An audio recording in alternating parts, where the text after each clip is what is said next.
Coming to you from the all-new Live House in Hollywood, California.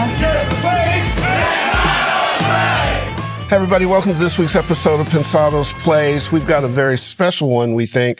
We're going to tie in a legend in one sport to our business and give you some lessons you can take away. We've got a great ITL for you. Any news on us, the way you get it is sign up for our newsletter, like and subscribe, or go to our social media at Dave Pensado, at Herb Trollock, or at Pensado's Place.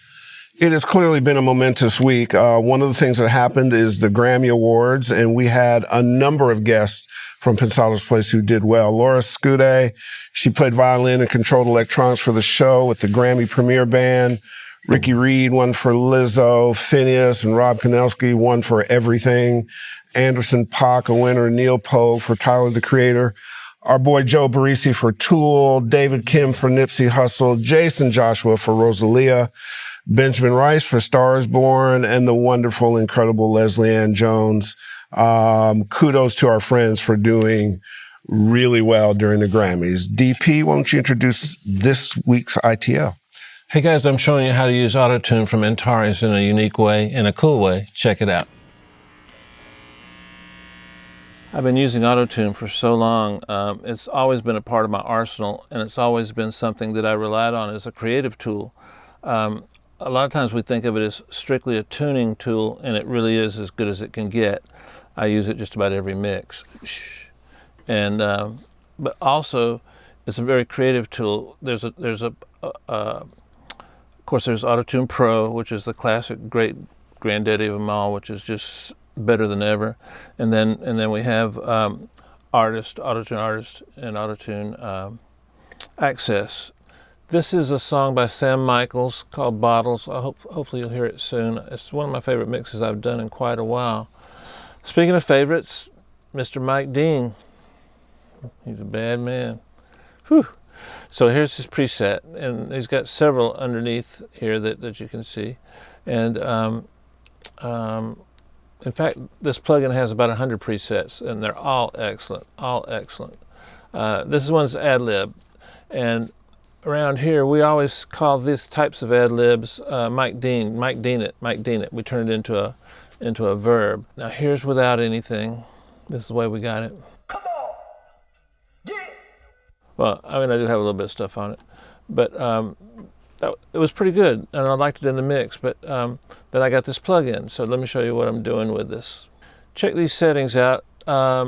Experiment with this plugin. One of the things I found out about it has a lot of interacting components that you just have to experiment with and get accustomed to and get past that initial learning curve. Once you get past the learning curve and just work on it without hardly thinking, but just fly around on it and try different things, it really becomes a major tool in your arsenal.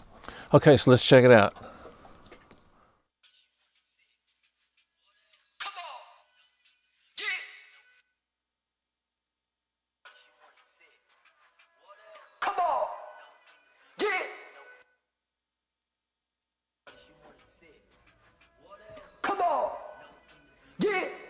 Okay, got a little louder. We'll work with that. What else? Look, no interviews, no interludes, previews of my mood if you wanna sit. What else? Look, no interviews, no interludes, previews of my mood if you wanna sit. What else? Look, no interviews, no interludes, previews of my mood if you wanna sit. What else? Look, no interviews, no interludes. Okay, so I took a little bit of time here. I'm giving it the full Mike Dean effect. So we've got our classic deverb. We've got all these different components that go into to making it. So let's see where we're going to end up. It's going to change the overall volume. I'll work on that. If you want to sit. What else? Look, no interviews, no interludes, previews of my mood if you want to sit. What else? Look, no interviews, no interludes, previews of my mood if you wanna sit. What else? Look, no interviews, no interludes, previews of my mood if you wanna sit. What else? Look, no interviews, no interludes, previews of my mood if you wanna sit. What else? Look, no interviews, no interlude. Whew, we got it done. All right, I want to show you one other thing real quick. Here's another song by Sam Michaels. What I was trying to do here was, I just wanted more. So check out this part. So listen for that sound in the mix. Guy, talking about my side. Y'all niggas be high. Guy, talking about my side. When you shorty wanna ride. So listen to how Sam sounds when he's rapping. It feels like it's missing something there. Watch. Guy, talking about my side. Y'all niggas be high. So once again with it. Guy, talking about my side. Y'all niggas be high. Guy. So here's without EFX. Guy, talking about my side. Y'all niggas be high. Guy, talking about my side. When you shorty wanna ride. Guy. So I'm pretty sure you can hear that the energy kind of went down. When I was working on this, I didn't know exactly what I wanted. All I knew was I want more. I just want more out of that part. So I recall that I tried some saturation things. I tried some clipping pieces of software. I tried several different things, and I remembered EFX. I had just gotten it, so check it out. Guy, talking about my side.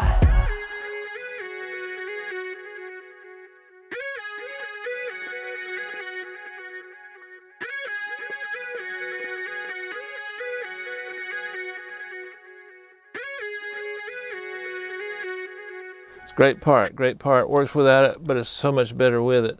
Now, it wouldn't be an Into the Lair if we didn't mess with it a little bit, right? Let's see what we got. I might make it worse, I might make it better. We'll have to see.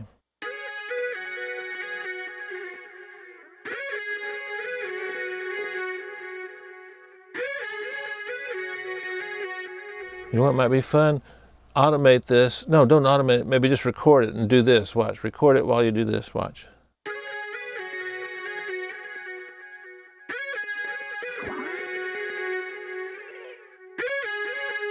Okay, so it didn't work. Sometimes they don't work. But I like it better over here, I think.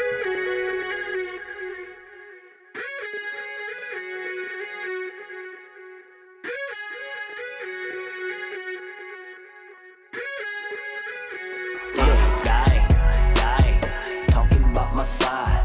Y'all niggas be high. Guy, talking about my side. When you shorty wanna ride. Guy, talking about my side. Y'all niggas be high. Guy, talking about my side. When you shorty wanna ride. Guy, talking about my side. Y'all niggas be high. You've heard me say numerous times, mixing is not one big thing, it's several little smaller things, you know? And it's a lot like food. If you put too much of a spice, it's not good, but just the right amount of spice is just heaven on earth, and can take you places that bland food can't take you. It can take you over into Popeye Chicken Land. We might edit that out, so if you don't hear it, that's because we edited it out. So hopefully you'll use that information, the ITL, and make your vocals kick behind. I mentioned earlier it's been a momentous week, and one of the things that has been momentous but not pleasant has been the sudden passing of Kobe Bryant, his beautiful angel Gianna, and 7 other folks, of which we will also mention. What I called Dave to talk about is a lot of people don't know, but Kobe's greatest mentor was actually a musician, an artist, and music had a very powerful impact in shaping the guy that you all know. Some loved, some didn't, but that didn't matter because obsessive people oftentimes can be abrasive. Mm-hmm. I also had the interesting experience, unless his single had a video, when I managed Brian McKnight, I actually got Kobe to be in a video rapping. Now, I'm not saying it was artful, But there was a very interesting interaction with a guy who was very young, but you could just see the greatness. So first and foremost, we all got to Tragic News Sunday morning. Where it happened is about 3 minutes from where I live. The helicopter path actually flew over where I live. And I found myself at the crash site. And watching the reaction of people was just amazing. So I went, did a bunch of research. And what some people may not know is that very early on in Kobe's second year, he got a call while he was lifting weights at Gold's Gym. He took the call, and it was Michael Jackson. And he didn't recognize my voice at first because, and I've had other friends tell me this, Michael had two voices. There's the regular conversation and the, hi, it's Michael, public thing. And so they were having this conversation, and Michael was telling Kobe, first of all, he's a Laker fan, so he gave him some Laker factoids. He said, it seems like you're struggling to fit in, that you're trying not to offend people, that you're trying to blend in, and you can't do that. You've got to go be who you are. Invited him to Neverland Ranch. Kobe went to Neverland Ranch, miscalculated how far he had to drive, and was running out of gas. And Michael actually had a gas station in Neverland Ranch, which allowed him to get home. Wow. They had dinner, went to the theater. Michael showed him the inspiration for Smooth Criminal, played Fred Astaire films, Grace Kelly films, gave him books to take home. They went through everything he did to prepare for a concert, everything he did on Bad, on Thriller, how the music was made. So you got two things. One, somebody sharing, and Kobe curious enough about that and how it could help his art form. And then he sent him home with assignments. Jonathan Livingston gave him books, and Jonathan Livingston Seagull, and all kinds of stuff, and really was kind of telling Kobe, don't dumb this down. People aren't going to understand your obsessiveness. People aren't going to like what you are. He said, I live it all the time. And apparently that relationship went on for years, and they talked 2 or 3 times a month, and Michael went through his concert preparation, his dance preparation, and that the other big point, and these points are good for our audience, was that Michael was obsessed with the Beatles. And so when he's obsessed, and as an obsessive person, we do this, you try to get to know the people you're obsessed with, and then you learn from the people you're obsessed with. So he got to know Paul McCartney and Yoko Ono, and then he bought the catalog, and that's all part because he wanted to be that. And he was telling Kobe to do that. So when Kobe wanted to meet Bill Russell, Michael Jackson called and said, don't try to connect to him, call him, get to know him. And Bill Russell and him became friends. And it's just amazing that music, we wouldn't know that except now in these tragic times. But a guy that obsessive about excellence took cues from music people that were excellent and became the guy he is. I mean, it's pretty amazing. He, I think I'm going to paraphrase a quote of his that I thought it really hit home with me. He said, "Being passionate will get you to be pretty good, but to be great, you got to be obsessive." And that hit home, and that's been something I've thought about a long time. Well, as when we had him in the video, it was interesting. Brian was really hot. Brian was an athlete as well, really a pretty good basketball player, and a lot of NBA friends. And in that particular video, there's some NBA players, including Derek Fisher with hair, which is interesting. The Kobe camp could not have been more professional. When he was on the set, I had to get him to stop calling me sir. Wow. And I went back and did the math. So I was younger than him when he passed, when I did that. So you could be calling me by my first name. I was like, and he's on his way to becoming a superstar. He's not quite there yet. Could not have been more congenial, could not have been more helpful, but needed the script, wanted to figure out how we were going to shoot. They rented a house in Malibu, and that kind of obsession was starting then. And the only thing he asked for was a chef. He needed a separate trailer because people were around him a lot, was a chef because he didn't want to change the way he was eating. which no problem. But there was no extra stuff. It wasn't like security. It wasn't, but it was dead on, focus. And it was pretty amazing. Later in his retirement life, as he prepared for his retirement, another thing that's true to our audience was he was a writer. And so he's won an Oscar, won an Emmy. He's a storyteller. And if you're going to have a hit record, or if you're going to have a hit production or a hit mix, you're learning how to tell a story. The creativity is the same. The wellspring is the same. He reached out to Martin Scorsese and so forth, but one of the people he reached out for was John Williams. And now this is 2008, right? This kid's not been there that long. So 2008, he's starting to win championships. John Williams had never seen a basketball game, didn't care about sports, none of it.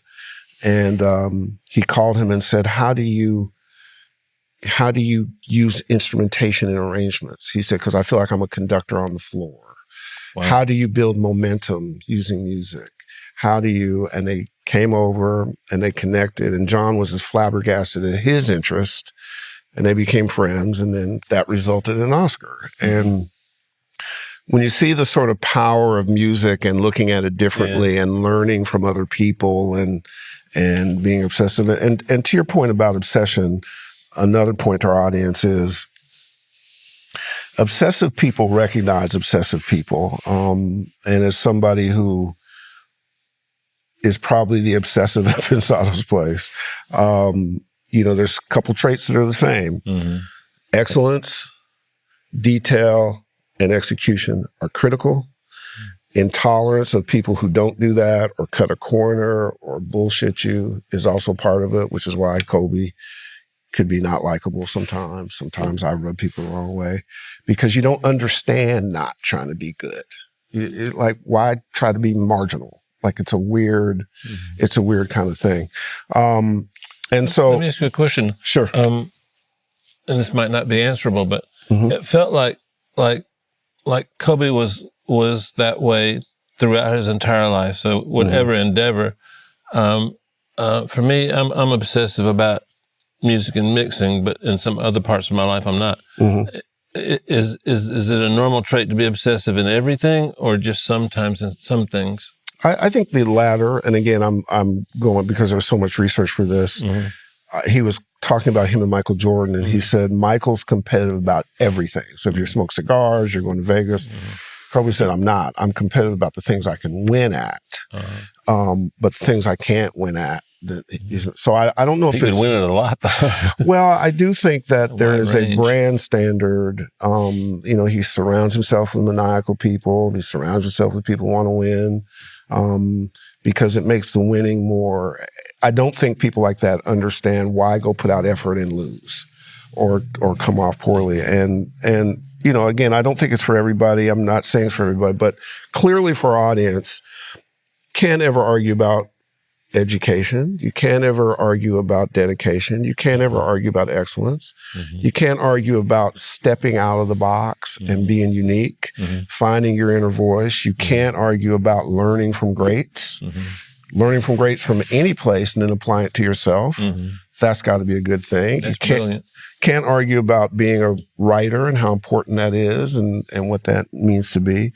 And I think particularly in this case, you also can't argue about family and balance and being a good parent and being a good mate. And the other things are important so that you have support to go do these things. None of us get here by ourselves.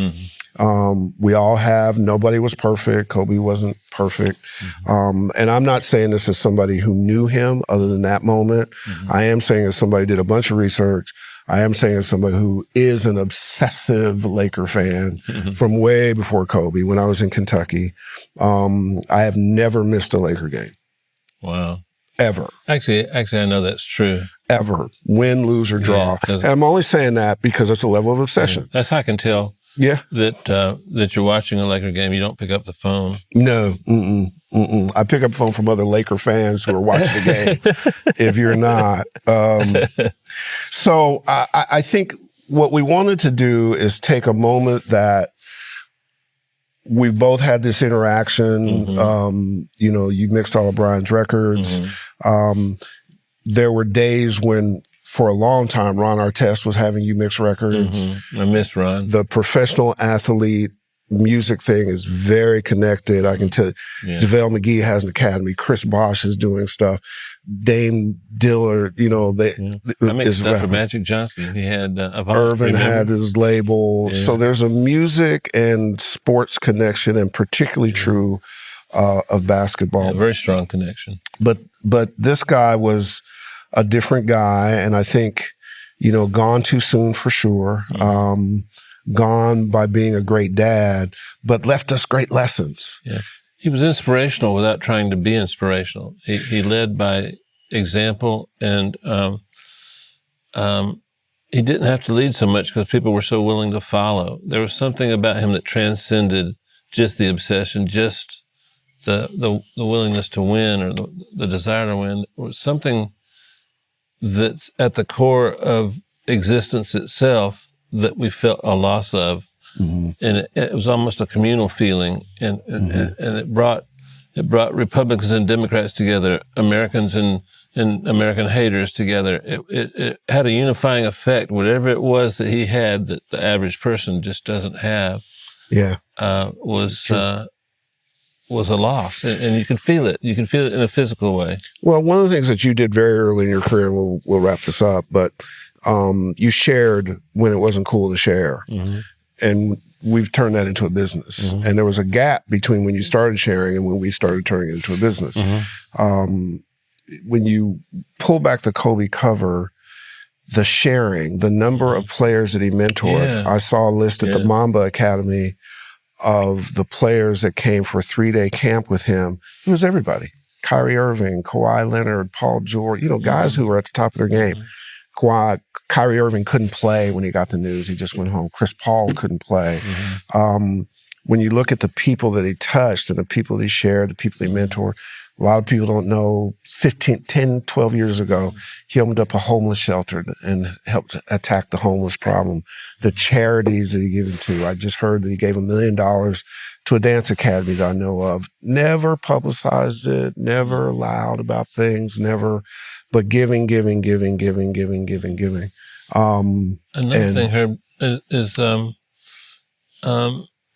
he always liked to compete against the best. Absolutely. And I think that's something that transfers into my career, you know, trying to compete against the best. But also then learn from them. If you go back to the All-Star games. In a healthy way. Even in an unhealthy way. You'd see him competing against Michael Jordan in an All-Star game, and during a free throw, he's asking Michael questions about getting spacing. How do you get spacing on your shot? If you look at videos of him and his daughter, he's running the triangle offense for 8-year-olds. And he shows his daughter gaining space, pushing him off and hitting a jumper. I mean, it's like, obsessed, be like that? Not saying that. But digging in deep, going for your craft, trying to stand out, being fearless, keeping your bar high, keeping your life balanced, dealing with family.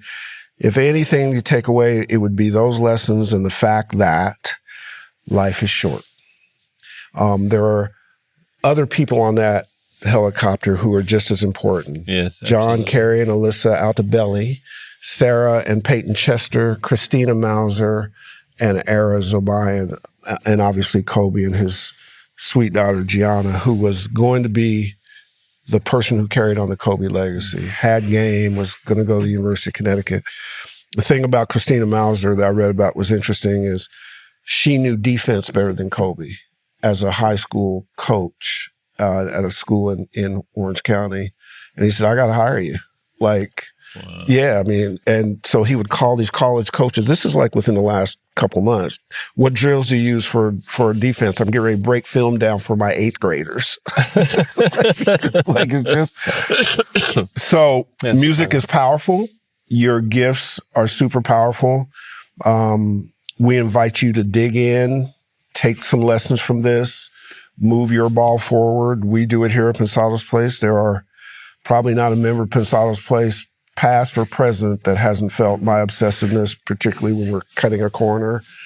not a good thing. We wouldn't have built this doing that. And I think it resonates because we were just put in the Hall of Fame, and that's from hitting a bar.